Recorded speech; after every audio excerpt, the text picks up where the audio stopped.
I've fallen, and I can't get up. We're sending help immediately, Mrs. Fletcher. What's up, what's up? So today we are going to talk a whole lot about Gley. I ended up adding some timestamps because we are going to be yapping. This is going to be a TED Talk. I'm going to try to make it, succinct, but there's a lot to talk about and there's a lot of details in this character. One of the most complicated ones, if not the most complicated character inside of First Descendant. And without further ado, let's hop right into it. So for those that don't know the lore, Gley is actually an acronym. It is an acronym for Get Less Every Year. Every time this character has popped up on screen, she has received some form of nerf.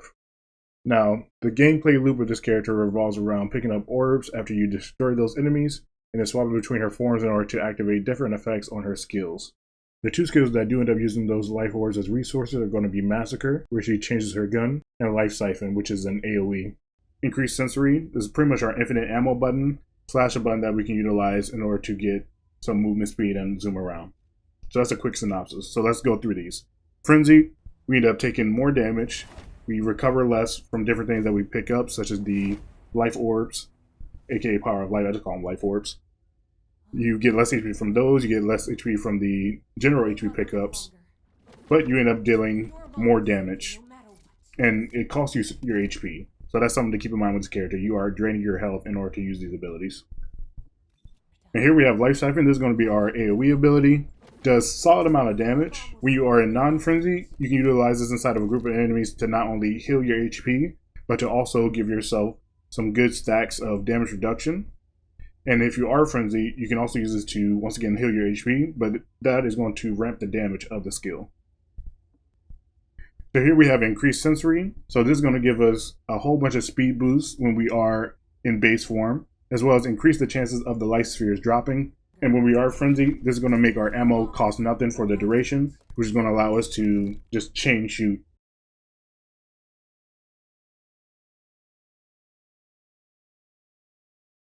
And here we have Massacre. In base form, this allows you to stun the enemies, and when you are frenzied, this is going to be a very nice damage jump, and there are different combinations and combos that you can utilize in order to get a lot of damage out of this skill. This is kind of one of the main focus points of one of the builds that we're going to be talking about. So this takes the fire rate of the weapons as well as the base damage, and you're able to scale the damage of the skill by having HP consumed, as well as having more skill power from like non-attribute or dimension. You're able to scale up one of the numbers that we'll go ahead and highlight inside of this video, where we start talking about combos a little bit more and some of the more intricate portions.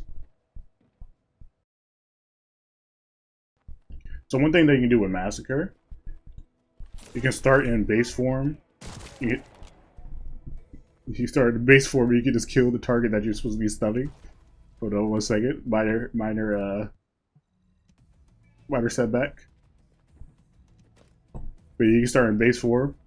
This is first take, by the way. You can start in base form. You can hit the stun. Then you can Q to swap. And then the other shots are the amped damage variation of it. So you don't have to start off inside of Rage in order to get the different effects of the of Massacre. You're able to swap it. And this is the main combo right here. You press Frenzy, press Massacre, and you press good old V. And that's going to give you infinite ammo for the duration. So the buff is to the left of Gley. It's a little green icon. So what we're going to do, we're going to run that back again and talk through it. So you turn on good old Frenzy, press Z, and then you press V. See that buff to the left. And just start blasting away. And we still have 9 more shots because each Power of Life that you have is a shot inside of Massacre. And it costs a minimum of 3 in order to be able to activate. So typically inside of situations when the boss is down or about to be down, or you see somebody that's grappled onto a shoulder and is ramming their fist into it, you can kind of prepare, run around, press your Q, press your Z and have that prepped. And then when they are on the ground, press that V and just start firing off and just do really good damage. Ideally at a weak point so that way you're able to get as much damage as possible. So Massacre scales with fire rate. It does deal another instance of your damage as well, and then it also has a component where it does some skill power related damage that's scaled with how little HP that you have. So we'll go ahead and do that and show that in real time.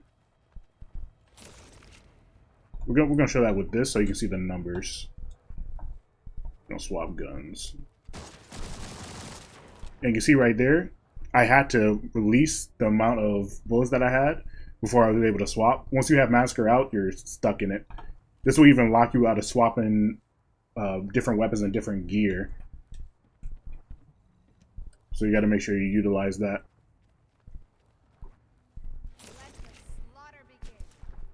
And you can press Z again to just drop it. Typically I have to shoot because typically something to shoot. Let's go ahead and do this. So we got 10 shots in Frenzy.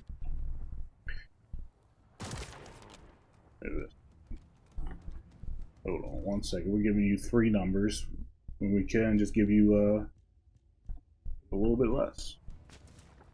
We're going to go for the 2 numbers so that way things are a little bit cleaner and not that big of a hassle. So we can do this with a shotgun.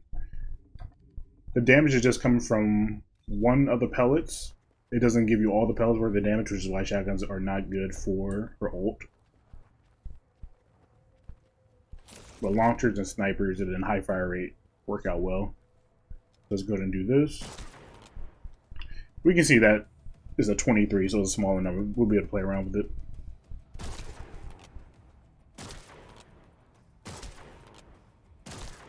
But you see that 307. You see the 8,000. The 8,000 is the skill power related proc, and the 307 is just the gun itself. So let's go ahead and drop this. See if we can hit it with like 1 pellet. So we're seeing 226.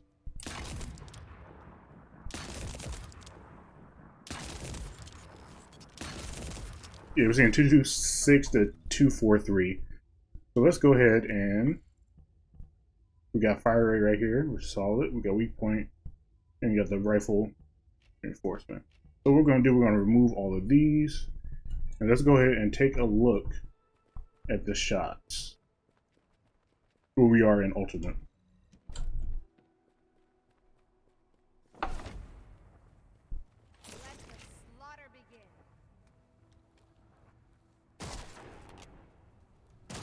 And we're seeing 269 and 270. So the number at the bottom, the skill related number, is still the same. In 237, 235, 236, 235. And so you can see that it's kind of odd. Let's go ahead and put the reinforcement back, because we love to triple check things, make sure everything is good to go. 237 to 263. That was a crit, of course. 273, 272, 272, 72. Yeah, so we can see pretty clear that the number in the middle of the 270 is getting ramped up a little bit, and then the number at the bottom is mostly just related to skill damage. So let's go ahead and add more skill damage to the mix. It is right here.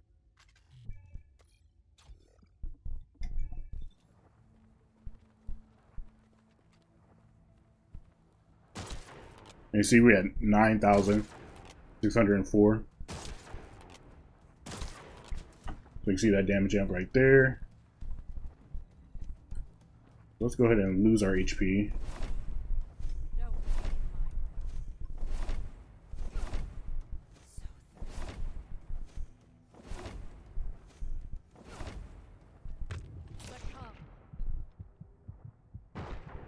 You see, we are at 1,500.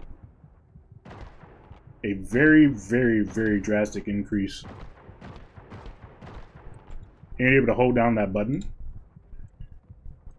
so you don't have to chain tap it, which of course would be absolutely horrible if you are using a high fire rate weapon like an SMG. So we will do this.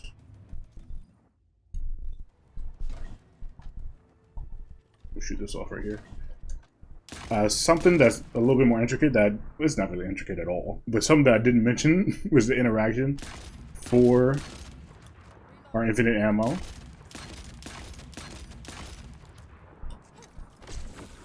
Is that you can have no ammo and still use it.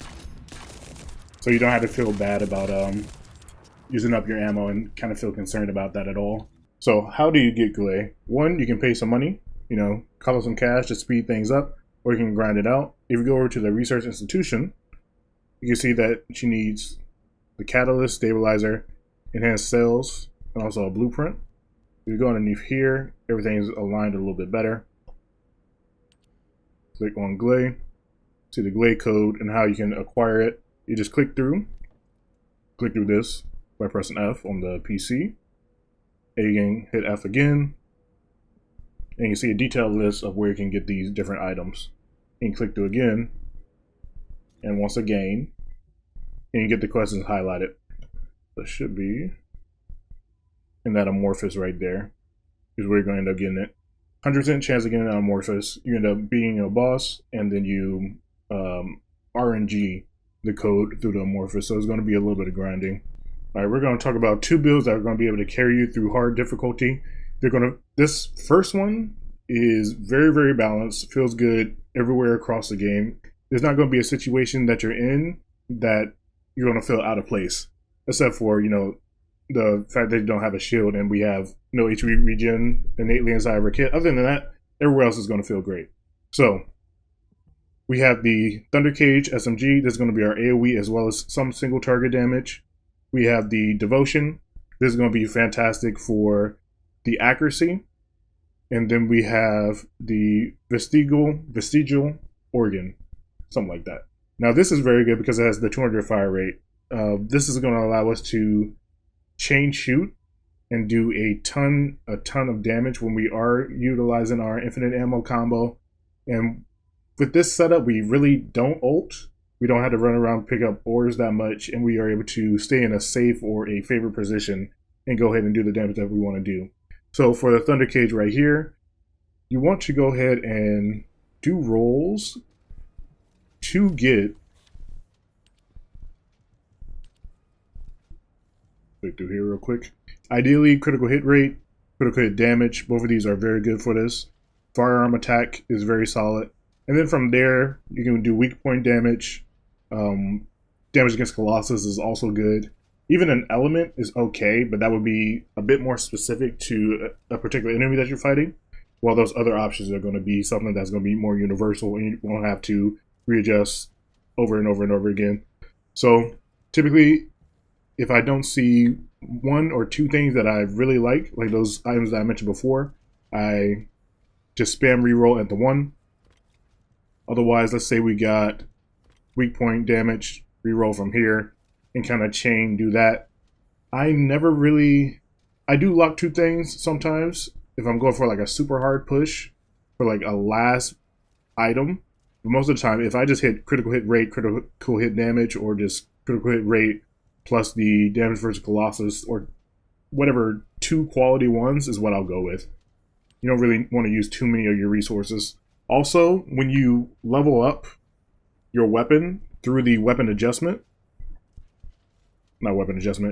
level transmission. When you level up through weapon level transmission, these values, so let's say I was going from like 70 to 100, these values end up increasing.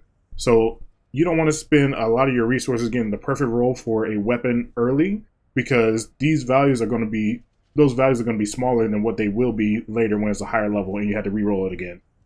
So just be mindful of that as you're doing that good old push. For the Devotion, is going to be similar stats. One really good thing about the Thunder Cage and also the Devotion is that the critical hit rate is pretty high.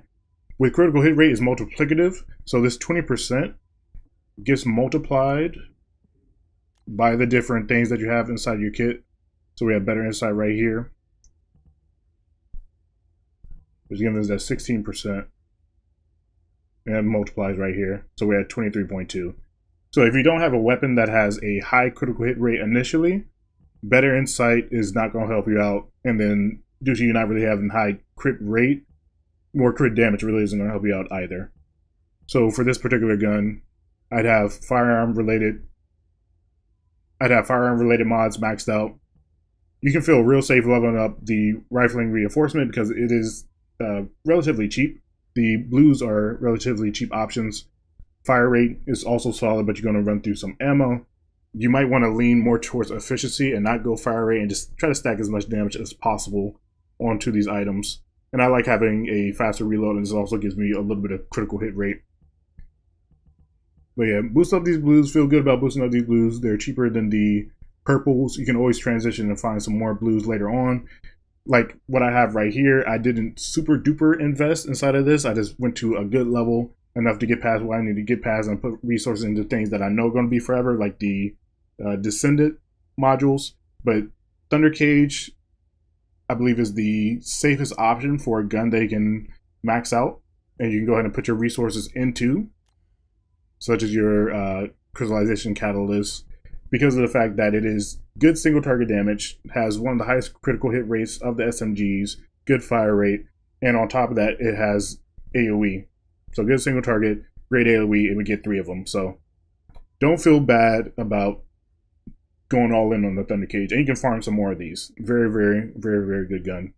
The hand cannon right here, we already talked about the critical hit rate, which is why I kind of doubled back to the Thunder Cage. But we go to look at it right here. So this is getting modified, but we see a 2x multiplier, and I believe this is 35 base. We have something else in the kit that's multiplying this, but yeah, I believe it's 35% base.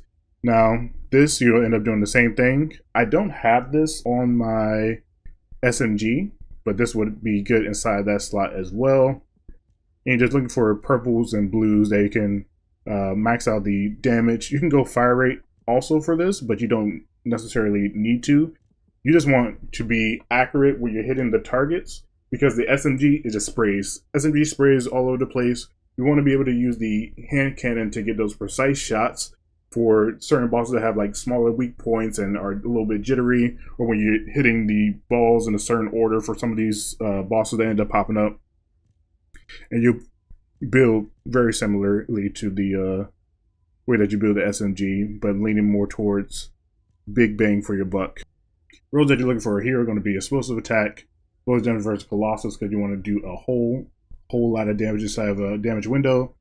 Elemental damage of some type would be fine, and then weapon swap or another bonus firearm damage against something in particular will end up being quality. And this is how I ended up building this out. You can put a whole lot of points into here, a whole lot of points into here, and just max out that fire rate. Now this has 1% critical hit rate, so you do not build crit on this at all, nor crit damage. You can crit sometimes, and with you being able to crit sometimes, if you really, for some reason, wanted to, you could go with the crit damage, but it would be excessively inefficient.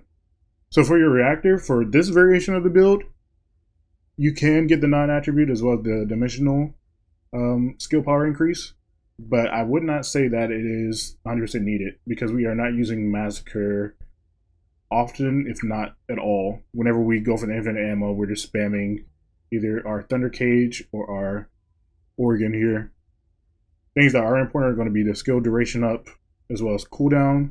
If you can get both, that is fantastic. Cooldown is going to give you more value when you're building initially, because the cooldown is going down from 40 seconds. So we're looking for defense and HP. Also, if you get the module drop rate increase, I always keep this on because there's like 1% chance of a lot of drops. So if you can grab this, this is fantastic. I have the fire rate increase right here because I'm rocking the set. I believe it's from Pyro. And all this stuff you can just look at in the codex to find out the location of 99% of things. This is defense as well. MP recovery doesn't do anything for us. That's just on here, as well as max MP. I just have it for the defense. And honestly have not needed to swap. I've just been turbo pushing, honestly. But yeah, this is going to get swapped out. Those substats are not good, not what you want. Here, defense, more defense, gold, cool. That's part of the set. Here we have defense. You can swap your toxins around based off of, not your toxins, your resistances around based off of what you're fighting, which will help you out a little bit, and more equipment drop rate. So HP and defense, and that's pretty much what you're looking for on these side stats, as well as some boost to relevant things. Like there's one that gives you more shards. I would say that's a fantastic investment, so that way you're able to stack up your potential drops, get to where you want to get faster, and save some time. So here are the modules. This is where I put all my resources. Shock Punch maxed out. Increased HP. Defense is always great. Add a whole bunch of that. This I was playing around with some HP heal, but skill duration is solid. Nimble Fingers, more skill cooldown. This is going to give you some skill cooldown as well as some max HP. And then I went and picked up a bunch of other quality mods. Now these are fantastic because they allow you to loop your with Super Sense infinitely if you do have enough points for them.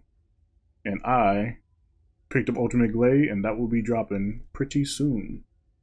Yeah, skill extension is very good as well. This is okay. This is more so for the build that you want to do extra damage on your ult. And I'm realizing mid me saying that, I just threw that on just right now to show you guys the damage increase. So that is the overall rundown for the base build, and I say this build is the most well-rounded. You have a solution for everything. You feel good as you're playing it. You are tanky, which is one of the more core components of it. The only thing that I would say to look out for is if you feel like your HP is getting low due to you using your abilities, go ahead and drop out of Frenzy, run around, pick up those drops, and then you can pop right back into Frenzy. So that's my only thing for that. So let's talk about the second build. Second build, it corresponds with using Massacre, aka your ult, and doing big damage numbers within a short amount of time using an SMG. So instead of something like this, you of course want some reduction, but you know your boy doesn't have many module capacity on base Gley at the moment. But you would lean towards adding more to your duration. Let's go ahead and, just for the sake of this, we'll do this real quick. But yeah, more duration, much duration as possible. And you can also go cooldown. These are really good stats. This is what you are aiming for. And then once you get enough of that, you're going to look for skill power increases. So that's going to be something like the non-attribute that we just had on a few seconds ago that we took off. That would be perfect for right now, this moment. Focus on Dimension, which would be the non-chill version of this. Hold on, fusion doesn't end up working. But yeah, pretty much you're just stacking up the same situation. You're stacking up the duration, some cooldown. You might want to lean more into duration, so that way you're able to have a longer shot period for when you are using Massacre, and then you lean heavier into skill power. You still want as much defenses as you can possibly get that you're comfortable with, but that's going to be something that is going to need potentially a Forma or a Polarity inside the build in order to get more value out of it. So gun wise, it's still going to be the Thunder Cage. The next gun that I would recommend is actually going to be a purple. This is going to be called the Bloomer. Right here. There we go. So this is Blue Blood Bloomer. So this thing is great because you see the fire rate. Fire rate is 999, while the fire rate on the Thunder Cage is exactly half. With 50% more fire rate, we're going to be able to get more of those procs of that skill damage. That was like 15k last time, and we'll be able to invest more into it and do a lot of damage. For the last slot, something like the hand cannon will work out. Inside of the beta test, I was actually using the beam rifle. So the beam rifle is AoE and is very accurate. I did use the beam rifle, so either of those work out well. You can adjust and play around with the last slot to see what you like the most. The Bloomer is almost solely for ulting the boss, and then the Thunder Cage is going to be your general purpose weapon when you are pretty much close to mid-range, while this is going to take care of the rest. For the reactor, it actually is relevant now in order to get as much skill power as possible. They're looking for that non-attribute, you're looking for that dimension, and then the skill duration up as well as the skill cooldown are also relevant. And then all of these are just going to be the same case. Well, that's everything from me. If you guys have any questions about anything, please let me know. I think I added everything relevant to this video. The Infinite Ammo Gley update is coming out. The Ultimate Gley, if it's worth it, that's coming out soon too. And I can do more videos of budget builds, beating some of these bosses solo, so that way you guys have some information on that if you're stuck there. And yeah, I guess if you want to see some more of the good old content, you can subscribe to the channel. I'll keep these bad boys coming through. But yeah, hopefully the video was good. Hopefully it was helpful. Hopefully it wasn't too long and it was informative rather than being clunky. But yeah, hope you have a good day / night. I will talk to y'all soon.